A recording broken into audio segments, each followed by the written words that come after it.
En esta hora, Señor, nos ponemos en tus manos para que tú nos bendigas, Dios. Sabemos que al acceder a esta tu palabra, Señor, solamente tú tienes el dominio absoluto, Señor, porque la palabra es tuya, Señor. Prepara nuestros corazones, Señor, para estar atentos a tu voz. Te ruego que facilites, Señor, que mi garganta pueda estar en condiciones de predicar tu palabra.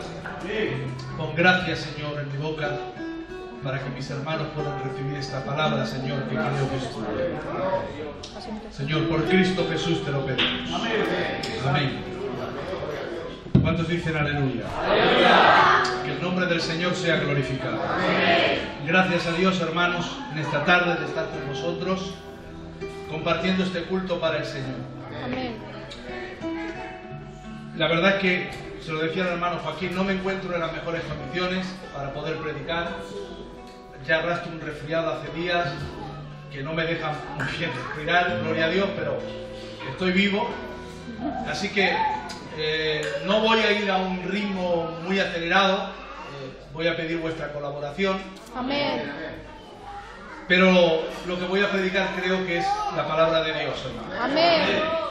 Quiero deciros que la única que tiene la capacidad de cambiar nuestras vidas, de alimentar nuestras almas y de llevarnos en este difícil camino en el que estamos es la palabra de Dios. La palabra de Dios, hermanos, debe de ser el faro, el guía, la brújula, el mapa, el destino, el GPS, como le quieras llamar. Pero sin la Biblia estamos ciegos, dando vueltas sin saber a dónde. Amén.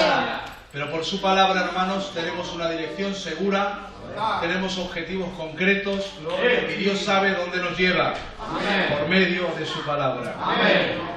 El hermano Joaquín hablaba de la amistad y creo que eso es un punto, hermanos, importantísimo, aunque debo corregirlo cronológicamente. Hace más de 32 años que nos conocemos, hace más de 40, gloria a Dios. Yo era un niño porque él es más viejo que yo, aunque parezca yo más viejo que él, gloria a Dios. Yo era un niño cuando los conocimos y bueno, desde entonces la amistad tanto nuestra como de nuestros padres permanecieron y permanecen. Gloria al nombre del Señor. Vamos a abrir nuestras Biblias. Lo que voy a hablaros en esta tarde, hermanos,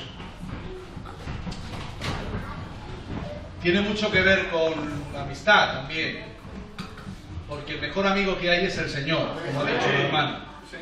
Y este Señor nos ha perdonado mucho, nos ha amado mucho, nos quiere mucho. Gloria a Dios. Amén. Evangelio de Lucas, capítulo 23, verso 32. Vamos a leer juntos, hermanos, la palabra del Señor.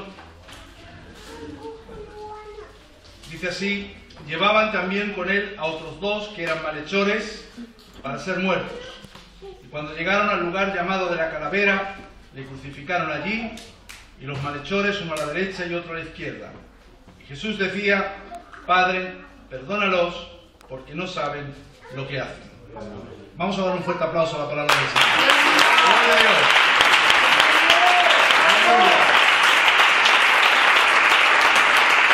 ¡Gloria a Dios! Podemos tomar asiento, hermanos. Gloria al Señor. Bueno, es una palabra, hermanos, aparentemente aquí parece sencilla, pero no lo es. Es una palabra muy profunda, muy sublime. Quiero deciros que hace un tiempo Dios me mantiene ahí en esa línea de estas palabras. No es la primera vez que predico este mensaje ya, pero Dios me inclina, hermanos, a predicar esto, porque creo que necesitamos todos mucho la gracia de Dios. Amén. ¿Saben ustedes que si no fuese por la gracia de Dios, ninguno de los que estamos aquí estaríamos? Es la gracia de Dios. Alguien puso por título a un corito Sublime Gracia. Este hombre expresó muy bien en ese coro lo que era su vida personal. Este hombre, hermanos, vivió en el 1700 y pico. Era un hombre que, a pesar de que su madre le había inculcado en los caminos del Señor, él, cuando fue grande, tomó una decisión independiente. Se hizo capitán de una nave, y en esta nave, queridos hermanos, la puso al servicio de extraer esclavos negros del África. Era un negrero. Traía a los hombres de allí, esclavos, a los jóvenes, a las mujeres, las hacinaba allí puestas como si fueran, hermanos queridos, animales.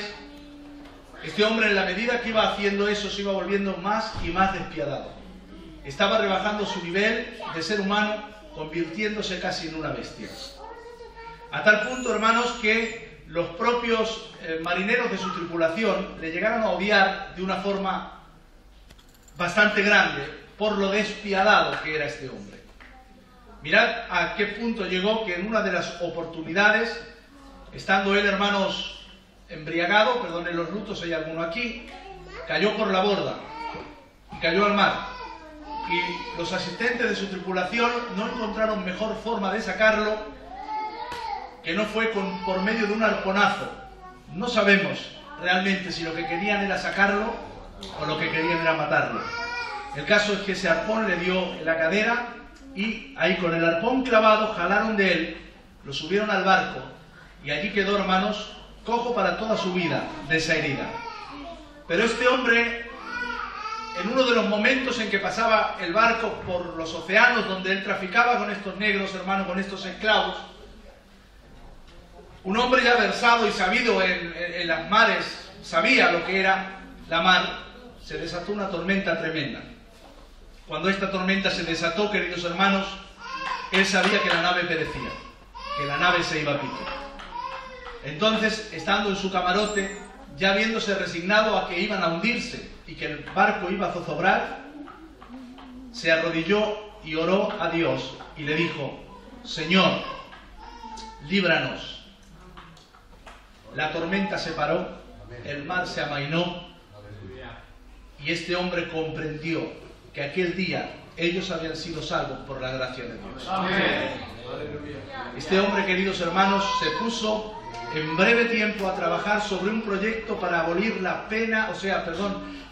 esclavitud en Inglaterra.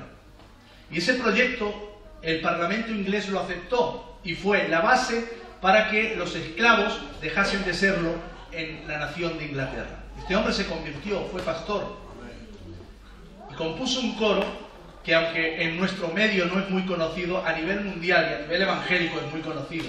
Se llama Amazing Grace, que significa sublime gracia, porque realmente reflejaba la gracia que Dios había tenido con él, siendo, hermanos, un hombre que había descendido a los niveles más bajos, casi de un animal. Dios lo rescató por su gracia soberana, gloria a Dios. Amén.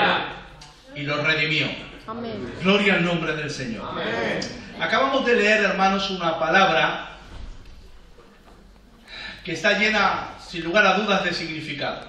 Ahora, para yo abordar este tema, queridos hermanos, en esta tarde, sobre esas palabras que el Señor dijo, perdónalos porque no saben lo que hacen, yo no puedo entrar, hermanos, a predicarlo.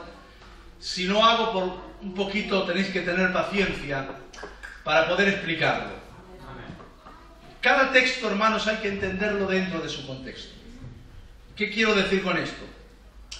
Que no se pueden tomar palabras aisladas de la Biblia para poner una doctrina o para sacarla sin ver el contexto en el que se está diciendo. Eso es una regla básica de la Escritura. Ahora, a la hora de abordar el contexto, hermanos, hay tres tipos de contexto. Está el contexto mediato, el contexto inmediato y el contexto remoto. ¿Qué es esto? El contexto mediato, hermanos, es aquel que antecede al versículo que hemos dicho. O sea, dentro del entorno de lo que estaba sucediendo. El contexto inmediato es aquel que es posterior a lo que acabamos de leer. O sea, los versos que siguen al versículo que acabamos de leer. Pero el contexto remoto, hermanos, es un contexto que puede estar en el mismo libro que hemos leído, bien al principio, bien al final, o incluso se puede encontrar en algún otro libro de la Biblia, pero que trae luz, ejemplifica y pone de forma clara el marco para que entendamos el entorno en donde se dice esas palabras. Que el nombre del Señor sea glorificado. Entonces yo quiero que en esta tarde leamos, hermanos, el capítulo 53 de Isaías. Saben que este pasaje de la Escritura se le ha llamado a Isaías el quinto evangelio.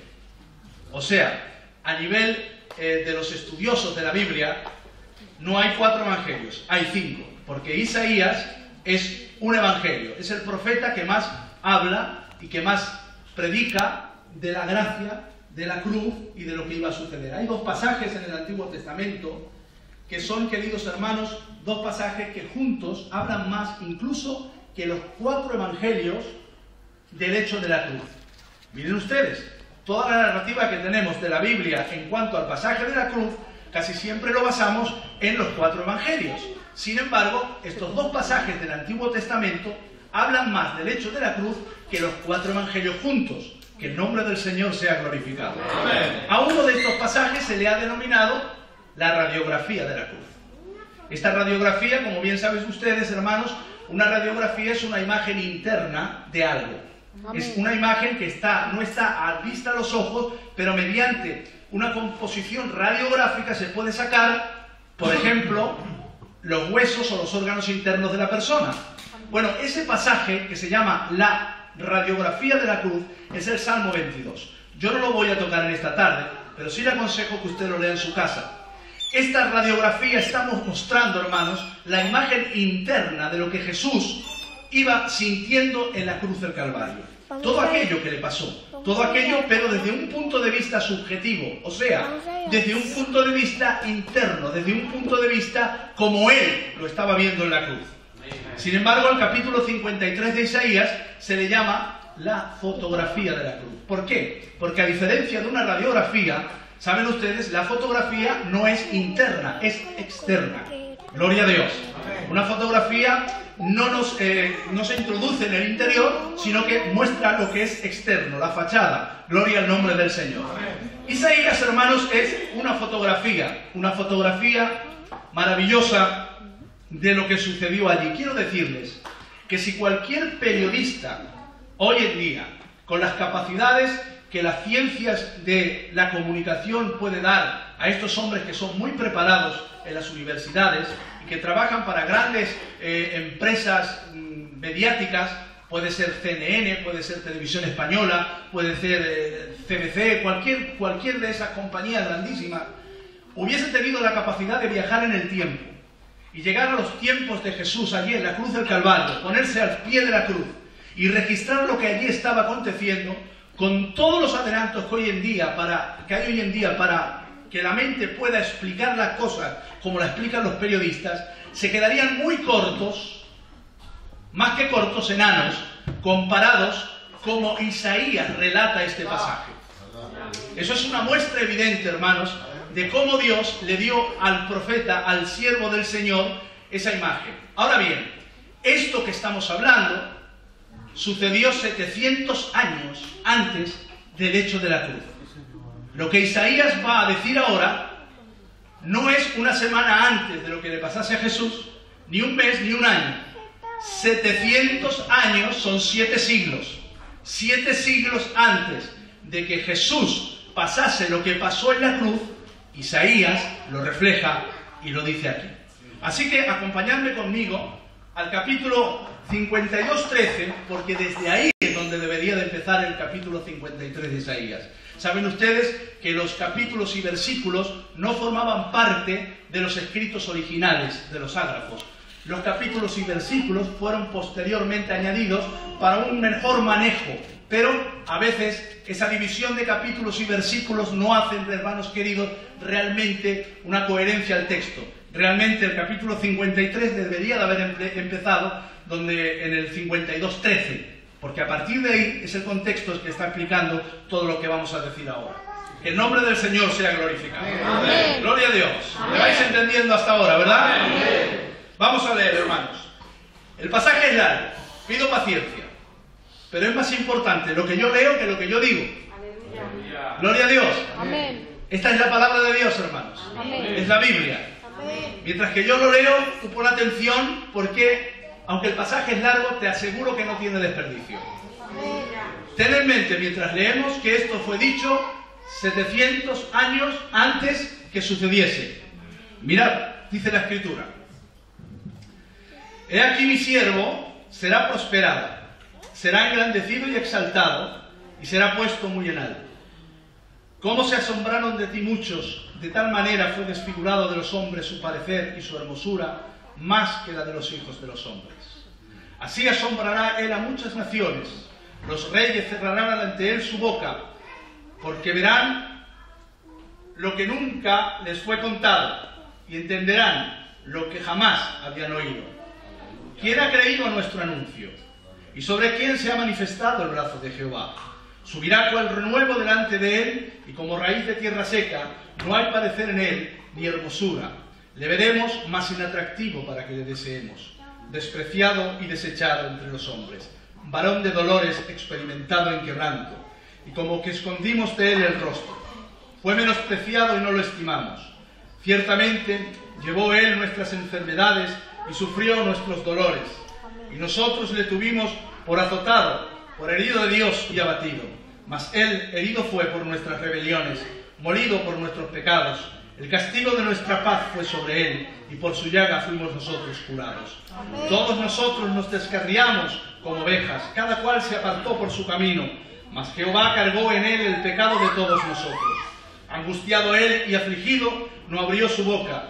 Como cordero fue llevado al matadero, y como oveja delante de sus trasquiladores enmudeció y no abrió su boca. Por cárcel y por juicio fue quitado, y su generación, ¿quién la contará? Porque fue cortado de la tierra de los vivientes, por la rebelión de mi pueblo fue herido.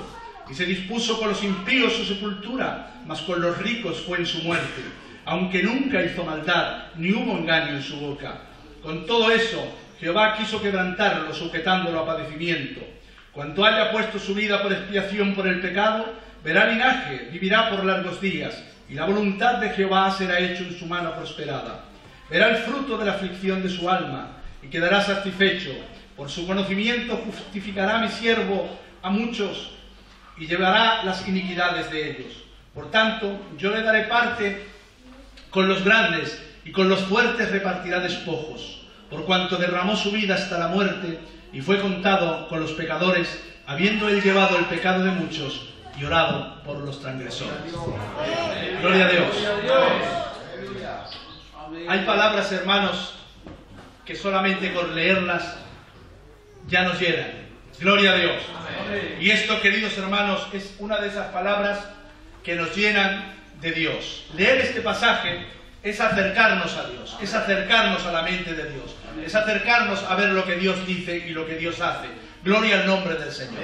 Amén. Si usted ha sido atento, hermanos, a esta lectura, usted habrá observado la precisión quirúrgica, casi vamos a decirlo con esta expresión, que el profeta Isaías está diciendo como si fuese en el mismo instante de la cruz, como si estuviese ahí a pie de cruz, viendo todo lo que estaba sucediendo, viendo y describiendo gráficamente todo ese contexto que acabamos de decir. Ahí estamos viendo, queridos hermanos, a este Cordero de Dios inmolado por cada uno de nosotros.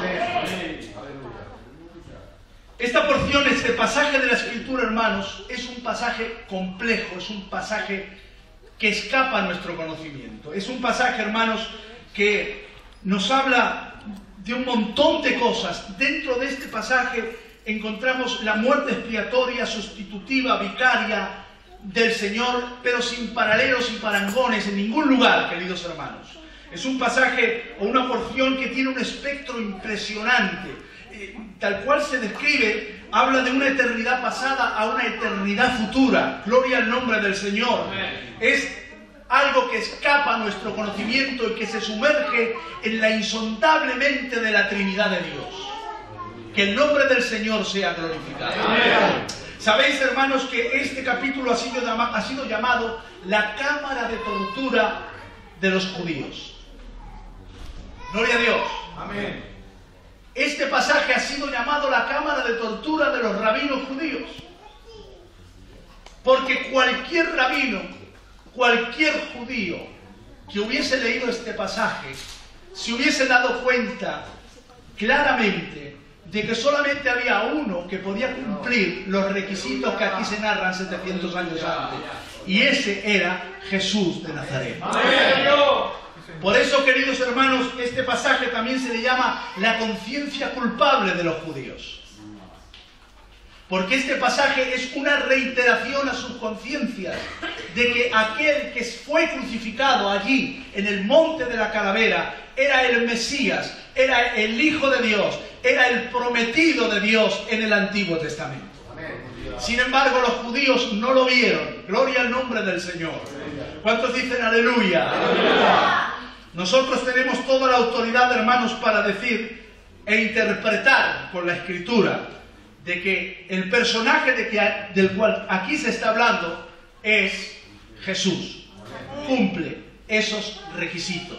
Gloria a Dios. Amén. La misma Biblia nos enseña que cuando aquel etíope iba leyendo este pasaje en el libro de los Hechos, iba leyendo el capítulo 53 de Isaías, y allí se apareció, hermanos, Felipe, y aquel Felipe le dijo, ¿entiendes lo que lees? Y dijo, pues no, si no alguien no me lo explica. Y entonces dice la Escritura que comenzó a relatarle, hablándole de Jesús, haciendo referencia que el que cumplía esos requisitos era Jesús. Bendito sea el nombre del Señor. Amén.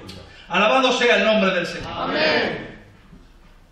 Hemos encontrado, hermanos, Jesús clavado en la cruz, Jesús allí, hermanos, en ese entorno. Pero ahora surge la pregunta, porque, hermanos, las preguntas surgen en la mente. Somos seres que Dios nos ha dado la facultad de pensar. Gloria a Dios. Nosotros no nos guiamos por instintos, aunque tenemos los instintos, pero nosotros nos guiamos por una forma racional, fe, razón, porque Dios nos ha diseñado así. Cuando algún hermano me pregunta algo de la Biblia, yo no me ofendo, porque es normal que el ser humano se haga preguntas. Gloria a Dios. La pregunta es, ¿quién llevó a Jesús a la cruz? Esa es la pregunta. ¿Por qué Jesús está allí en la cruz del Calvario? ¿Por qué Jesús está en ese lugar? ¿Quién ha sido el que ha llevado a Jesús a la cruz? Muchas veces, hermanos, a mí de pequeño me decían que los romanos habían llevado a Jesús a la cruz. Y es una parte de verdad, porque fueron los ejecutores materiales, que fueron los judíos los que lo llevaron. Y también tiene una parte de verdad, porque fueron los que le acusaron de 2 cargos como blasfemia y sedición. Pero no es la totalidad de la verdad. Amén. Gloria a Dios. Amén. Creo que este pasaje, hermanos, responde de forma clara quién llevó a Jesús a la cruz. Vamos a verlo. Primero, hermanos, el verso 5 y el verso 6 del capítulo 53 que acabamos de leer, dice la Escritura, versos 5 y 6, dice, mas él herido fue por nuestras rebeliones, molido por nuestros pecados. Gloria a Dios. Amén. Quiere decirse que el primer causante de que Jesús vaya a la cruz es usted y soy yo. Él se encuentra ahí por mi causa, por su causa. Amén. Él se encuentra ahí por mi pecado, por su pecado. Él se encuentra en esa situación porque yo lo he llevado a la cruz del Calvario. Yo soy el verdugo de Jesús. Yo soy el causante de que Jesús haya muerto. Yo soy el motivo por el cual Él se encuentra en ese lugar de sufrimiento. El nombre del Señor sea glorificado. Pero esto no agota la totalidad de la pregunta, hermanos. El verso 10 del pasaje nos mete más profundo todavía en este tema. Mirad, dice la Escritura, con todo eso, Jehová quiso quebrantar. Gloria a Dios. Gloria a Dios. El verso 4 dice, y nosotros le tuvimos por herido de Dios. Luego, en este pasaje vemos que no solamente somos nosotros quien llevó a Jesús a la cruz, sino que fue el propio Padre Celestial el que entregó a su Hijo en la cruz. ¿Por qué Jesús está en la cruz? Por mi pecado. ¿Por qué Jesús está en la cruz? Porque el Padre lo entregó en la cruz del Calvario. Quiero pararme aquí un minuto, hermanos. Es muy importante a la hora de leer la Escritura fijarnos en los tiempos en los que se dice la palabra. Aquí, en este pasaje que hemos leído, hay unos tiempos de lenguaje verbal, una expresión que nos dejan desconcertados, concerniente al tema de que el Padre entregó a Jesús en la cruz. Mirad, este pasaje nos habla, queridos hermanos, no con unos tiempos, digamos, en su totalidad, como debería de ser, no con unos tiempos futuros. ¿Qué es lo correcto si el pastor Paco mañana quiere ir a la iglesia de Ciudad Jardín? Lo correcto es que él lo exprese de esta forma: mañana iré, tiempo futuro, porque todavía no lo ha realizado esa acción. Él piensa ir a un lugar, entonces dice, mañana iré. Lo incorrecto sería decir, mañana fui. Es una incoherencia. Porque ¿cómo voy a decir, mañana fui a Ciudad Jardín? No, no es correcto. Mañana iré, es lo correcto, ¿verdad? Amén. Bueno, pues ese aparente error gramatical lo dice aquí el profeta. ¿Por qué? Porque el profeta está utilizando unos términos que no son futuros, como correspondería decirlo a un hecho que tiene 700 años todavía por delante. Utiliza tiempos en tiempo pasado. Esto es incomprensible. Entonces, Jehová lo entregó, no dice lo entregará. Nosotros lo tuvimos por azotado, tiempo pasado, y empieza a hablar de un montón de verbos que nos habla en tiempo pasado, como si el hecho de la cruz fuese un acontecimiento historificado, más que un hecho futuro, fuese una historia pasada. ¡Gloria a Dios! Y esto nos rompe los moldes y nos deja desconcertados. ¿Por qué, hermanos? Porque el hecho de la cruz trasciende los límites, hermanos, del tiempo y del espacio. Quiero deciros que en la mente de Dios, Jesús, antes que todos los tiempos existiesen, Él era el Cordero de Dios preparado desde antes de la formación del mundo. Dale un aplauso al Señor. ¡Aleluya!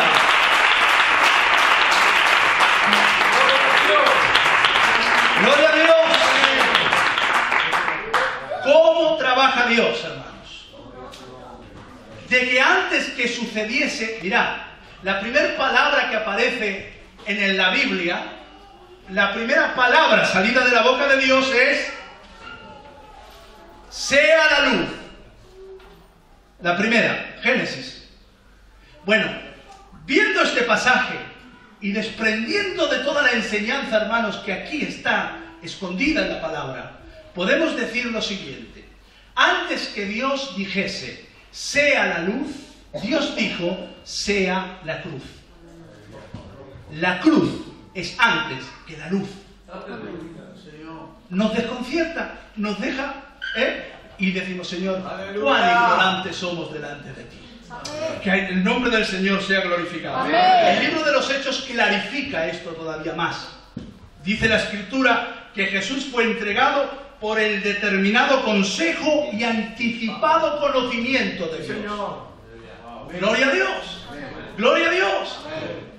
Entonces, al ver esto, hermanos, ya empezamos a vislumbrar que el hecho de la cruz no es un acontecimiento fortuito, no es un accidente, no es algo que sucedió así, aquí te pillo y aquí te mato, sino que la cruz empieza a crecer delante de nosotros como un gigante y nos vamos empequeñeciendo delante de la cruz, que es la expresión máxima de la gracia de Dios, y nosotros vamos viendo lo pequeñito que nos vamos quedando delante del plan de Dios, de la cruz de Cristo, de la gloria del Eterno, de la gracia sublime y de todo aquello que Él ha desprendido para nosotros.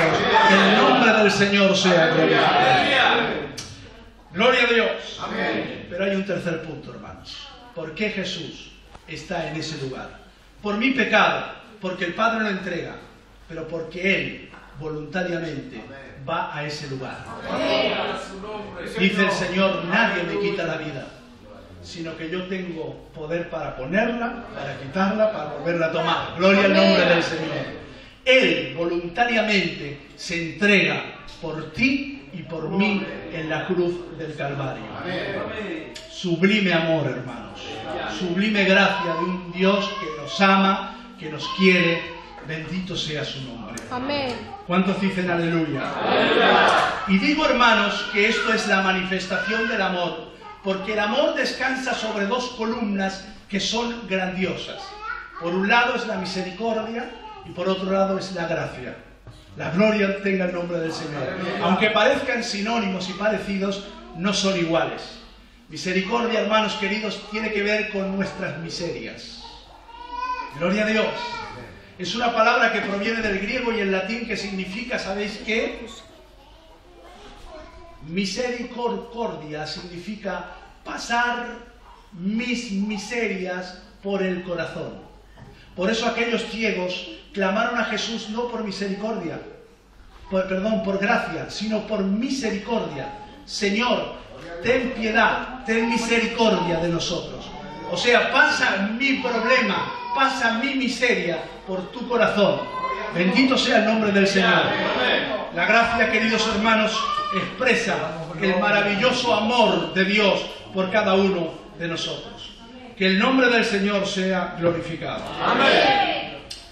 Ahora, hermanos, una vez leído esto y una vez puesto esto, para que entendamos un poquito mejor el marco en el que se dicen estas palabras, podemos leer de mejor forma estas palabras que el Señor expresa en la cruz. Mirad que el hecho de la cruz no es un hecho para darte lástima. La cruz no está para entristecerte humanamente. No. La cruz es la manifestación de la sabiduría y del amor de Dios para ti y para mí. La cruz es el gigante. La cruz es el castillo. La cruz, queridos hermanos, es locura a los que se pierden, pero a los que se salvan es poder de Dios. Gloria a Dios. Ahora Jesús está en esa situación. Y estas palabras, cuando Él las va a pronunciar, hermanos, Jesús está azotado, herido, castigado. Cuando Él expresa estas palabras, no está en las mejores condiciones físicamente. Padre, perdónalos, porque no saben lo que hacen. Él se encuentra, hermanos, después de una dura golpiza con el látigo romano. De burla, de escarnecimiento, de agonía, de sufrimiento, de heridas lacerantes que le están provocando ya una fiebre avanzada por causa de la infección de esas heridas. Y en ese entorno de debilidad humana, en ese entorno de sufrimiento, Él expresa y dice estas palabras: Padre, perdónalo, porque no saben lo que hacen. Ahora, estas palabras, hermanos, las quiero situar en su momento. Esto que os digo ahora no es Biblia. Esto que os digo es historia. Los historiadores dicen, hermanos, que los crucificados maldecían el día en que nacieron. ¿Sabéis por qué? Fruto de la agonía y el dolor que estaban pasando. Maldecían el día que nacieron, maldecían a los verdugos, maldecían a sus madres, maldecían a todo y a todo. Incluso, queridos hermanos, terminaban escupiendo a aquellos que les estaban mirando. Era fruto del dolor, de la agonía, del desespero. A tal punto que cuentan los historiadores que en muchas ocasiones era necesario cortarles la lengua a los crucificados para que de su boca no salieran blasfemias, palabras indebidas. ¿Qué hacían? Cogían y les cortaban la lengua para que de esta forma no entendiese nadie lo que ellos hablaban. Gloria a Dios. Amén. Ahora, lo normal, lo habitual, lo que había sucedido hasta ese momento es que todas las personas, hermanos, que pasaban por ese periodo de crucifixión, blasfemaban y decían palabrotas. Gloria a Dios. Pero, queridos hermanos, los verdugos esperaban oír maldiciones como todos los demás crucificados.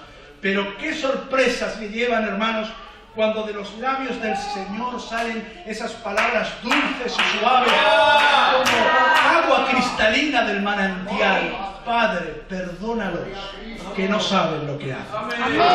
Bendito sea el nombre del Señor. Esta palabra que el Señor produce y dice aquí en la cruz, hermanos, nuestra Biblia, la Reina Valera, traduce de forma muy buena, porque dice, la palabra dice ahí, y Jesús decía, no dice Jesús dijo, sino decía. Ciertamente, hermanos, en el original, en el texto griego original, ahí, hermanos, se habla de un verbo que se llama legei. Esa palabra es un gerundio. ¿Qué es un gerundio? Es una composición verbal que efectivamente nos habla de un tiempo, pero de un tiempo indefinido. Luego, podríamos traducir, desprendiéndose de la gramática griega con toda autoridad, que Jesús no dijo, sino que Jesús iba diciendo. Gloria a Dios. ¿Qué quiero decir con esto? Que Jesús esta palabra no la produjo solamente una vez, sino que la pronunció varias veces.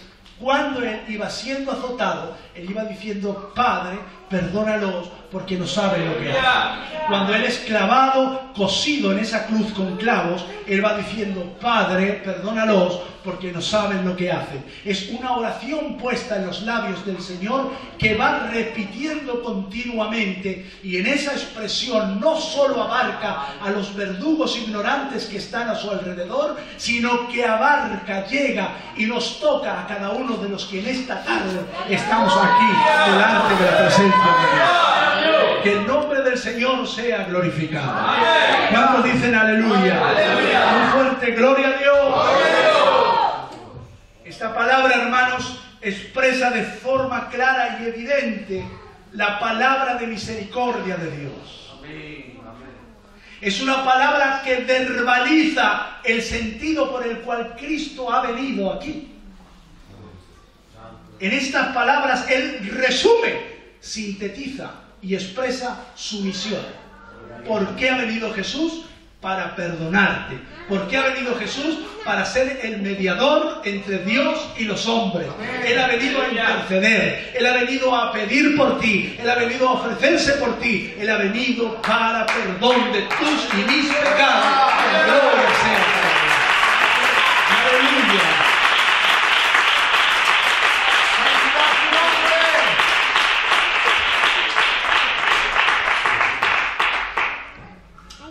De tal manera amó Dios al mundo, que ha dado a su Hijo unigénito, para que todo aquel que en Él cree no se pierda, mas tenga vida eterna. Gloria a Dios. Aleluya.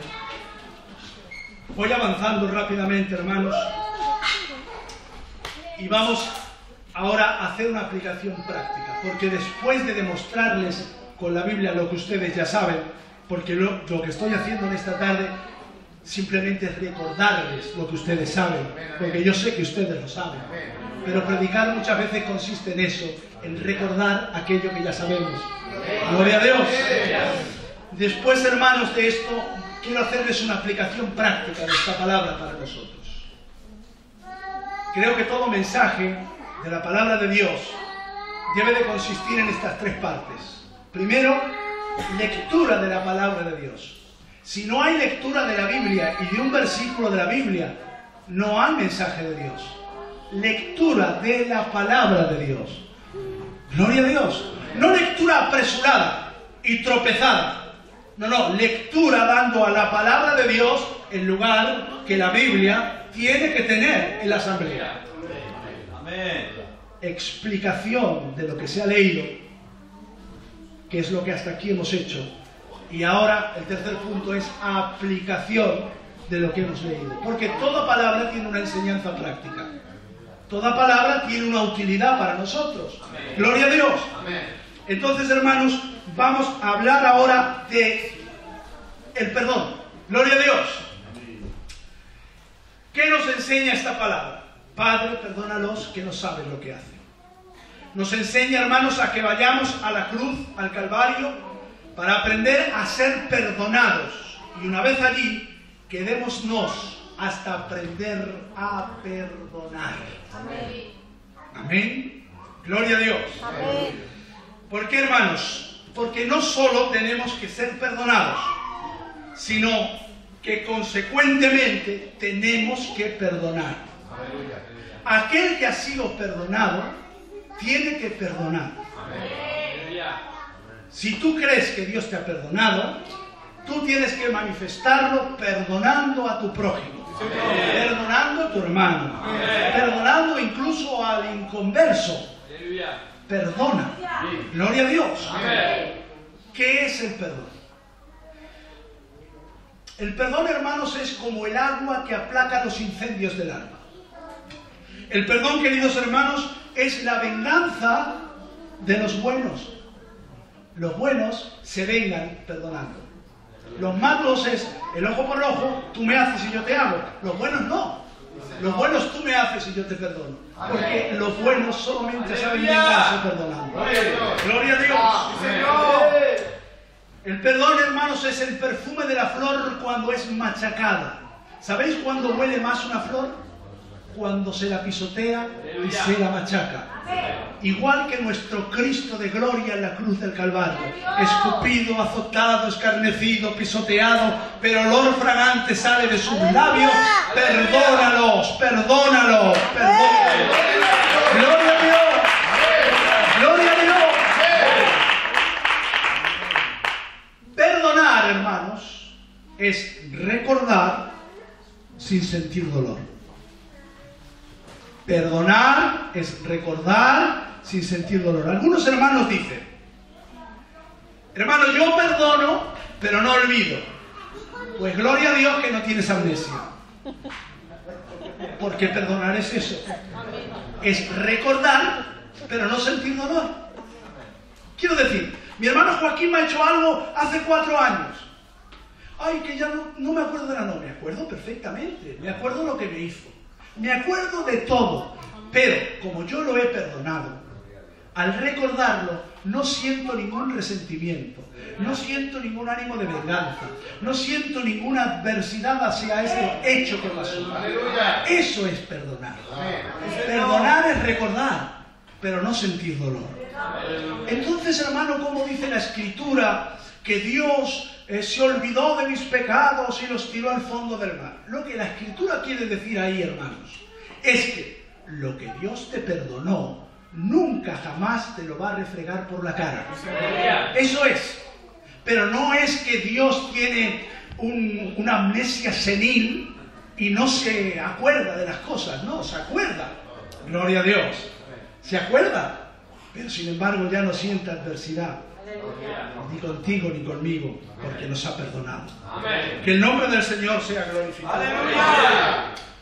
¡Qué bien, papá! Voy a terminar. Muchas cosas le tenemos que agradecer a Pedro, hermanos. Pedro era un preguntón. Y por las preguntas de Pedro surgieron respuestas de los labios del Señor que están plasmadas en los evangelios para enseñanza nuestra. Pedro le preguntó al Señor: Señor, ¿hasta cuántas veces tengo que perdonar a mi hermano? ¿Hasta 7? Y a raíz de esta pregunta, el Señor le formula una parábola, hermanos, que es conocida por todos ustedes. Se encuentra allí en el libro de Mateo, capítulo 18, verso 33. Yo sé que todos la han leído, y como yo sé que todos la han leído, simplemente voy a ir por encima para recordárselas así a grosso modo, porque esta parábola expresa muy bien lo que es el perdón. Esta parábola, hermanos, nos habla de un rey o de un señor que llamó a cuenta a todo aquel que le debía, entre los cuales se presentó un hombre que le debía 10.000 talentos. Le dijo: págame. Este hombre dijo que no tenía posibilidades económicas de pagarle, y él dijo: bueno, pues te quito todo lo que tengas. Pero este hombre empezó a rogar